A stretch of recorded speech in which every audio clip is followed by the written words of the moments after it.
ఉప్పల్ బాలుకి తెలుగు సమాజం అంతా థ్యాంక్స్ చెప్పాలి.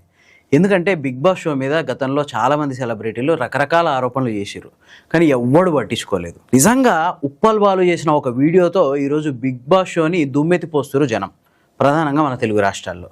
బిగ్ బాస్ హౌజు ఒక బ్రోతల్ హౌజు, అది సమాజానికి పట్టిన క్యాన్సర్. ఈ మాటలు నేను అనట్లేదు, ఈ మాటలు అన్నది సిపిఐ సీనియర్ నేత నారాయణ. భార్యాభర్తలు కాదు, అన్నా చెల్లెలు కాదు, అక్క చెల్లెలు కాదు, పెట్టుబట్లాడేటువంటి వయసు ఉన్నటువంటి యువతి యువకుని తీసుకెళ్ళి దాదాపు 100 రోజుల పాటు పెద్ద బోతల సరుకున పడేసి చెడు సాంప్రదాయం పోతుంది తప్ప మెసేజ్ ఏం పంపిస్తారు మీరు?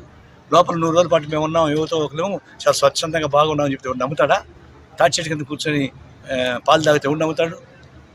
బోతల హౌస్ నుంచి బయటకు వచ్చేవాడిని చూస్తే ఏమంటాడు? అంటే మీ కొంపను చూస్తే ఏమంటారు? ఇవన్నీ చూస్తున్నప్పుడు సమాజం మంచిని కోరే వాళ్ళు ఎవరైనా ఈ షోను బ్యాన్ చేయాలని గట్టిగా కొట్లాడాలి, ఇది కూడా ఆయన చెప్పిండు. అంతేకాదు బిగ్ బాస్ షోలో ఏర్పడే బంధాలన్నీ ఒట్టి బూటకం, అదంతా ఒక పెద్ద నాటకం అని చెప్పి జబర్దస్త్ ఫేమ్ ఫైమా అన్నది బిగ్ బాస్ పోయి వచ్చినాక.